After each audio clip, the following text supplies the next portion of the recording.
ಸ್ನೇಹಿತರೆ, Kannada success academy YouTube ಚಾನಲ್ಗೆ ಸ್ವಾಗತ. ಸ್ನೇಹಿತರೆ, ಈ ಒಂದು ವಿಡಿಯೋದಲ್ಲಿ ನಾವು ಜನಗಣತಿ ಲೇಔಟ್ ಮ್ಯಾಪ್ ನಕ್ಷೆಯನ್ನು ತಯಾರಿಸುವಾಗ ಗಮನಿಸಬೇಕಾದಂಥ ಪ್ರಮುಖ ಅಂಶಗಳನ್ನು ಚರ್ಚಿಸೋಣ. ಮೊದಲಿಗೆ ತಾವು ಕಟ್ಟಡಗಳು ಮತ್ತು ಜನಗಣತಿ ಮನೆ ಸಂಖ್ಯೆ ಇದು ತುಂಬ ಪ್ರಮುಖವಾಗಿ ಅರ್ಥ ಮಾಡ್ಕೊಳ್ಬೇಕಾಗಿರುವಂಥ ಕಾನ್ಸೆಪ್ಟು. ಒಂದು ಮನೆಪಟ್ಟಿ ಬ್ಲ್ಯಾಕ್ ಮೂಲ ಘಟಕವಾಗಿದ್ದು ಲೋಪ ಅಥವಾ ನಕಲು ಇಲ್ಲದೆ ಸಂಪೂರ್ಣ ವ್ಯಾಪ್ತಿಯನ್ನು ಖಚಿತಪಡಿಸಿಕೊಳ್ಳಿ. ಅಂದರೆ ತಮಗೆ ನೇಮಕಾತಿ ಪತ್ರದೊಂದಿಗೆ ಒಂದು ಲೇಔಟ್ ಮ್ಯಾಪನ್ನು ಮಾದರಿಯಾಗಿ ಕೊಟ್ಟಿರ್ತಾರೆ. ಅದನ್ನು ಆಧಾರವಾಗಿ ಇಟ್ಕೊಂಡು ತಾವೇನು ಮಾಡಬೇಕು, ಸಂಪೂರ್ಣವಾಗಿ ಅದು ಲೋಪ ಅಥವಾ ಏನೂ ಸಮಸ್ಯೆ ಇಲ್ಲದಿರುವಂತಹ ನಕ್ಷೆನ ಅನ್ನೋದನ್ನು ಖಚಿತಪಡಿಸಿಕೊಳ್ಬೇಕು.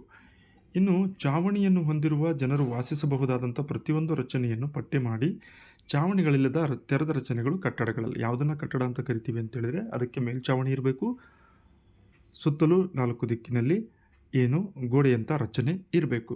ಅಂಥದ್ದನ್ನು ಒಂದು ಕಟ್ಟಡ ಅಂತ ಪರಿಗಣನೆ ಮಾಡಿಕೊಂಡು ಅಂತಹ ಕಟ್ಟಡಗಳು ಎಷ್ಟಿದ್ದಾವೆ ಅದು ಒಂದು ಮಾಹಿತಿ. ಆದರೆ ಇನ್ನು ಮನೆ ಜನವಸತಿ ಅಂದರೆ ಜನರು ವಾಸ ಮಾಡ್ತಿರುವಂಥ ಮನೆಗಳ ಸಂಖ್ಯೆ ಎಷ್ಟು ಬರುತ್ತೆ ಅನ್ನೋದನ್ನು ತಾವು ಆ ಏರಿಯಾದಲ್ಲಿ ಸುತ್ತಾಡಿ ಅರ್ಥ ಮಾಡಿಕೊಳ್ಬೇಕು. ಕಟ್ಟಡವು ನೆಲದ ಮೇಲಿನ ರಚನೆಯಾಗಿದೆ. ಜನಗಣತಿ ಮನೆಯು ಪ್ರತ್ಯೇಕ ಪ್ರವೇಶ ಮತ್ತು ಬಳಕೆಯೊಂದಿಗೆ ಕಟ್ಟಡದ ಒಂದು ಭಾಗವಾಗಿದೆ. ಇನ್ನು ಅಡುಗೆ ಮನೆಯಿಂದ ಸಾಮಾನ್ಯ ಕುಟುಂಬವನ್ನು ಗುರುತಿಸಲಾಗುತ್ತದೆ. ಜನವಸತಿ ಕುಟುಂಬ ಅಂತ ಯಾವುದನ್ನು ಗುರುತಿಸ್ತೀವಿ ಅಂತೇಳಿದ್ರೆ ಆ ಒಂದು ಮನೆಯಲ್ಲಿ ಜನರು ವಾಸ ಮಾಡ್ತಿರಬೇಕು, ಅಡುಗೆ ಮಾಡಿಕೊಂಡು ಅಲ್ಲಿ ಜೀವನವನ್ನು ಸಾಗಿಸ್ತಾ ಇದ್ದರೆ ಅದನ್ನು ನಾವು ಜನವಸತಿ ಮನೆ ಅಂತೇಳಿ ಪರಿಗಣನೆ ಮಾಡ್ತೀವಿ. ಮನೆಪಟ್ಟಿ ಕಾರ್ಯಾಚರಣೆಗಳಲ್ಲಿ ಸಾಮಾನ್ಯ ಮತ್ತು ಸಂಸ್ಥಾರೂಪದ ಕುಟುಂಬಗಳನ್ನು ಒಳಗೊಂಡಿದೆ. ಕುಟುಂಬಗಳಲ್ಲಿ 2 ರೀತಿಯ ಕುಟುಂಬಗಳನ್ನು ಕಾಣ್ತೇವೆ. ಒಂದು ಸಾಮಾನ್ಯ ಕುಟುಂಬ, ಗಂಡ ಹೆಂಡತಿ ಮಕ್ಕಳು ವಾಸ ಮಾಡ್ತಿರುವಂಥ ಕುಟುಂಬ. ಇನ್ನೊಂದು ಸಂಸ್ಥಾರೂಪದ ಕುಟುಂಬ ಆಗಿರ್ಬೋದು, ಅದು PG ಇರ್ಬೋದು, ಹಾಸ್ಟೆಲ್ಗಳಿರ್ಬೋದು, ಇಂತಹ ಜನವಸತಿ ಕುಟುಂಬಗಳು ಸಮೇತ ಬರ್ತವೆ. ಇನ್ನು ವಸತಿ ರಹಿತ ಕುಟುಂಬಗಳನ್ನು ಮನೆಪಟ್ಟಿ ಕಾರ್ಯಾಚರಣೆಯಲ್ಲಿ ಬಿಟ್ಟು ಮತ್ತು ಜನಸಂಖ್ಯಾ ಗಣತಿಯಲ್ಲಿ ತೆಗೆದುಕೊಳ್ಳಲಾಗುತ್ತದೆ. ಉದಾಹರಣೆಗೆ ವಸತಿ ರಹಿತ ಕುಟುಂಬಗಳು ಅಂತೇಳಿದ್ರೆ ಅಲ್ಲಿ ಅತಿಥಿಗಳಾಗಿ ಬಂದಿರ್ಬೋದು ಅಥವಾ ಕೆಲವೊಂದಿಷ್ಟು ದಿನಗಳು ಮಾತ್ರ ವಾಸ ಮಾಡಿ ಬೇರೆ ಕಡೆಗೆ ಅವರು ವಲಸೆ ಹೋಗ್ಬೋದು. ಅಂಥವರನ್ನು ಈ ಮೊದಲ ಪ್ರಕ್ರಿಯೆಯಲ್ಲಿ ಕೈ ಬಿಡ್ತೀವಿ. 2ನೇ ಜನಗಣತಿ ಪ್ರಕ್ರಿಯೆಯಲ್ಲಿ ಅವರು ಎಲ್ಲೇ ವಾಸ ಮಾಡ್ತಾಯಿದ್ರು ಸಮೇತ ಅವ್ರನ್ನ ಜನಗಣತಿಗೆ ಒಳಪಡಿಸ್ತೀವಿ.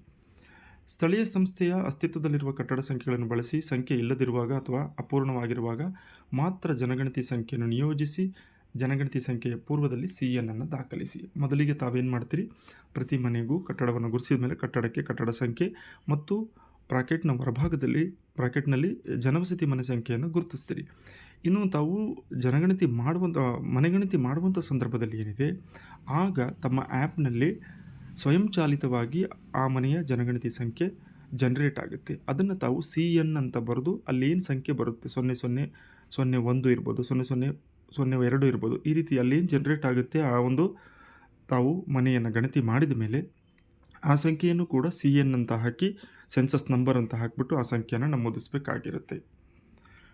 ಇನ್ನು 2 ಕಟ್ಟಡಗಳ ನಡುವಿನ ಹೊಸ ಕಟ್ಟಡಕ್ಕಾಗಿ ಉಪಸಂಖ್ಯೆಯನ್ನು ಬಳಸಿ. ಉದಾಹರಣೆಗೆ ತಾವು ಈಗ ಕಟ್ಟಡ ಸಂಖ್ಯೆಯನ್ನು ಗುರುತಿಸ್ತಾ ಇರ್ತೀರಿ, ಅಲ್ಲಿ ಇನ್ನು ಕಟ್ಟಡದ ಸಂಪೂರ್ಣ ರಚನೆ ಆಗಿರೋದಿಲ್ಲ. ಆದರೆ ತಾವು ಮನೆಗಣತಿಯನ್ನು ಮಾಡ್ಕೊಂಡು ಬರ್ತಾ ಇರುವಂಥ ಸಂದರ್ಭದಲ್ಲಿ ಅಲ್ಲಿ RCC ಹಾಕಿರ್ಬೋದು ಅಥವಾ ಮೇಲ್ಚಾವಣಿ ಹಾಕಿ ಆ ಕಟ್ಟಡ ಸಿದ್ಧವಾಗಿರ್ಬೋದು. ಅಂಥ ಸಂದರ್ಭಗಳೇನಾದರೂ ಬಂದರೆ ತಾವು 10ನೇ ಮನೆಗೆ 10 ಕಟ್ಟಡ ಸಂಖ್ಯೆ ಅಂತ ಗುರುತಿಸ್ಕೊಂಡಿರ್ತೀರಿ. 10 ಮತ್ತು 11ನೇ ಮನೆಯ ನಡುವೆ ಒಂದು ಹೊಸ ಕಟ್ಟಡ ರಚನೆ ಆಗಿರುತ್ತೆ ಅಂತ ಹೇಳಿದಾಗ ಆಗ ಅದಕ್ಕೆ ಪ್ರತ್ಯೇಕವಾಗಿ ಹೊಸ ಸಂಖ್ಯೆಯನ್ನು ಕೊಡುವ ಅವಶ್ಯಕತೆ ಇಲ್ಲ. 10 ಅಂತ ಹಿಂಭಾಗದ ಮನೆ ಏನಿರುತ್ತೆ ಆ ಕಟ್ಟಡದ 10/1 ಅನ್ನುವಂಥದ್ದು ಅಲ್ಲಿ ಉಪಸಂಖ್ಯೆಯನ್ನು ಕೊಟ್ಟು ಆ ಕಟ್ಟಡವನ್ನು ಗುರುತಿಸಿಕೊಳ್ಬೇಕು. ಇನ್ನು ಜನಗಣತಿ ಮನೆ ಸಂಖ್ಯೆಗಳು ಮನೆಪಟ್ಟಿ ಕಾರ್ಯಾಚರಣೆ ಆ್ಯಪ್ನಲ್ಲಿ ಸ್ವಯಂಚಾಲಿತವಾಗಿ ಉತ್ಪತ್ತಿಯಾಗುತ್ತದೆ ಮತ್ತು ಕಟ್ಟಡ ಸಂಖ್ಯೆಗಳಿಂದ ಭಿನ್ನವಾಗಿರುತ್ತದೆ. ಇದನ್ನು ನಾನು ಈಗಾಗಲೇ ಸ್ಪಷ್ಟಪಡಿಸಿದ್ದೀನಿ.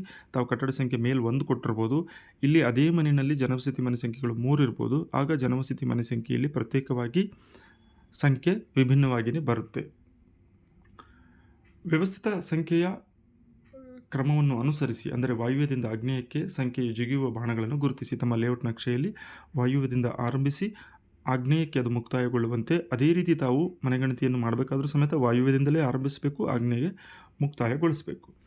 ಇನ್ನು ಲೇಔಟ್ ಮ್ಯಾಪನ್ನು ಸಿದ್ಧಪಡಿಸುವಂಥ ಹಂತಗಳು: ಮೊದಲಿಗೆ ಮನೆಪಟ್ಟಿ ಬ್ಲ್ಯಾಕನ್ನು ರಚಿಸಿ ಮತ್ತು ಪರಿಶೀಲಿಸಿ.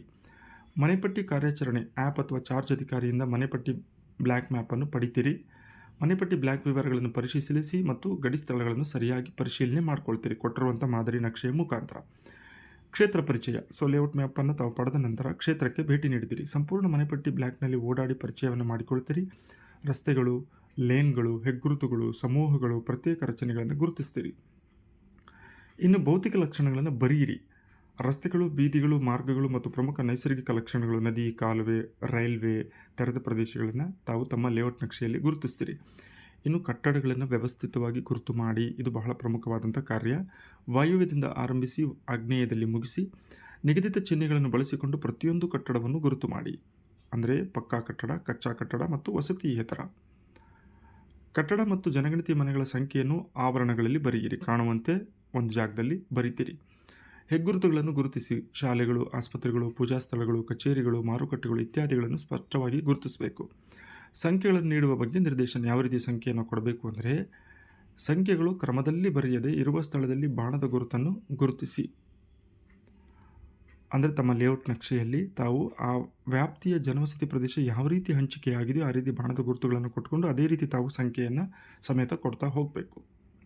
ಮೊದಲು ಪೆನ್ಸಿಲ್ ಗುರುತು ಮಾಡಿ, ನಂತರ ವಾಸ್ತವಿಕ ಪರಿಸ್ಥಿತಿಯೊಂದಿಗೆ ಪರಿಶೀಲಿಸಿ. ಕಚ್ಚಾ ವರ್ಕಲ್ಲಿ ತಾವು ಮೊದಲು ಬರ್ಕೊಳ್ಳಿ, ಅದು ಸರಿಯಾಗಿದೆ ಅಂತ ಪರಿಶೀಲಿಸಿ, ಆನಂತರ ತಾವು ಮೂಲ ಪ್ರತಿಯನ್ನು ಸಿದ್ಧಪಡಿಸಬಹುದು.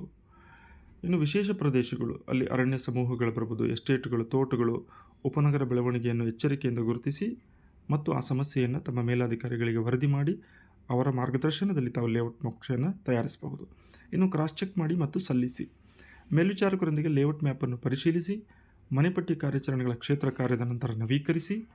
ಅವರೇನಾದರೂ ಚೇಂಜಸ್ ಹೇಳಿದರೆ ಅದನ್ನು ನವೀಕರಣ ಮಾಡಿ ಅಂತಿಮಗೊಳಿಸಿ 2 ಪ್ರತಿಗಳನ್ನು ಚಾರ್ಜ್ ಅಧಿಕಾರಿಗೆ ಸಲ್ಲಿಸಿ. ಇದು ತಾವು ತಮ್ಮ ಲೇಔಟ್ ನಕ್ಷೆ ಮತ್ತು ಕಟ್ಟಡಗಳನ್ನು, ಜನವಸತಿ ಮನೆ ಸಂಖ್ಯೆಗಳನ್ನು ಗುರುತಿಸಬೇಕಾದರೆ ಗಮನಿಸಬೇಕಾದಂಥ ಪ್ರಮುಖ ಅಂಶಗಳು. ಮತ್ತೊಂದು ಜನಗಣತಿಗೆ ಸಂಬಂಧಿಸಿದಂಥ ಪ್ರಮುಖ ವಿಡಿಯೋದೊಂದಿಗೆ ಭೇಟಿಯಾಗೋಣ. ಧನ್ಯವಾದಗಳು.